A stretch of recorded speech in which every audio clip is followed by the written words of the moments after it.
মুন্ডা করে কে পড়াইবে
নারীদের কিভাবে সমৃদ্ধিশালী করা যায়, নারীদের কিভাবে রাষ্ট্র ক্ষমতায় পরিচালনার সাথে নিয়ে করা যায়। শহীদ প্রেসিডেন্ট জিয়াউর রহমান মন্ত্রিসভায় নারীদের জন্য মন্ত্রিসভা গঠন করেছিলেন। তারেক রহমান তিনি নারীদের এগিয়ে যাওয়ার জন্য, এগিয়ে নেওয়ার জন্য 31 দফার মধ্যে আরো অনেক কর্মসূচির কথা প্রতিশ্রুতি দিয়েছেন। তিনি তা প্রতিশ্রুতি দিয়েছেন, তিনি তা অবশ্যই পালন করবেন। শহীদ প্রেসিডেন্ট জিয়াউর রহমানের উত্তরসূরি সুযোগ্য সন্তান জনাব তারেক রহমান। জনাব তারেক রহমানের উপর আমরা বারবার শ্রদ্ধা এবং সম্মান নিবেদন করি। তিনি দীর্ঘ বছর লন্ডনে থেকেও জাতীয়তাবাদী দলের মধ্যে এত বড় একটা সংগঠনকে এক সুতায় গেঁথে রেখেছিলেন। এত ঝড়-ঝাপটা, এত নির্যাতন হয়েছে এই দেশের উপরে, এই দেশের মানুষের প্রতি। তারপরে শহীদ প্রেসিডেন্ট জিয়াউর রহমানের উত্তরসূরি জনাব তারেক রহমান তার জাতীয়তাবাদী দলকে কখনো বিখণ্ডিত হতে দেয়নি। এখন আপনাদের কাছে পরিচিতি সমান সকলের নাম ঘোষণা করছি আমি, যারা যারা প্রস্তুত এখানে আসার জন্য। সংখ্যা হচ্ছে 52 জন এবং আমি এর নাম ঘোষণা করছি। প্রথমে আহ্বায়ক মিসেস সুমন আক্তার,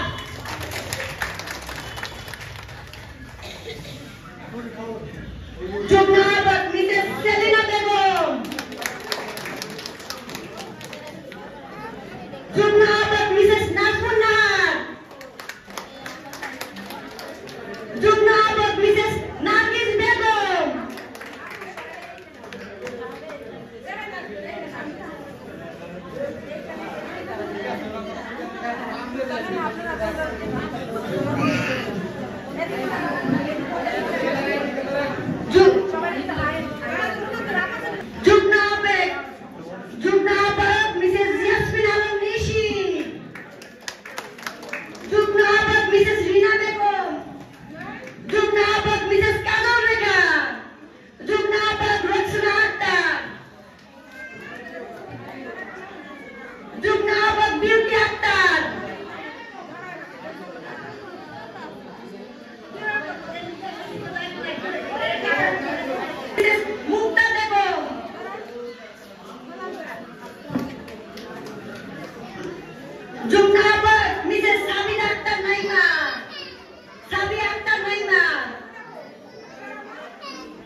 আক্তার, সদস্য আসমা বেগম, সদস্য খানম, আকলিমা খানম, সদস্য সাথী আক্তার, সদস্য রক্সুলা জামান ঋতু, সদস্য হেপি বেগম, সদস্য শাহজাহান বেগম আছেন, সদস্য জিয়াসমিন বেগম, সদস্য রিনা বেগম, সদস্য রাবিয়া খাতুন, সদস্য বিউটি বেগম, সদস্য কাদিয়া বেগম, সদস্য আসিয়া আক্তার, সদস্য মনি আক্তার, যুদ্ধ আহ্বায়ক শাহাদাত কমিশনার, তাকে শুভেচ্ছা বক্তব্য দেওয়ার জন্য অনুরোধ করছি। মালা তো দেওয়া দরকার, দাম আছে।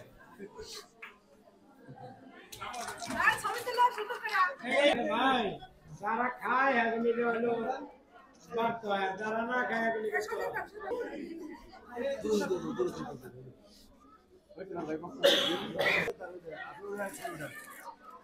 আবার আপনার তো দাঁড়ান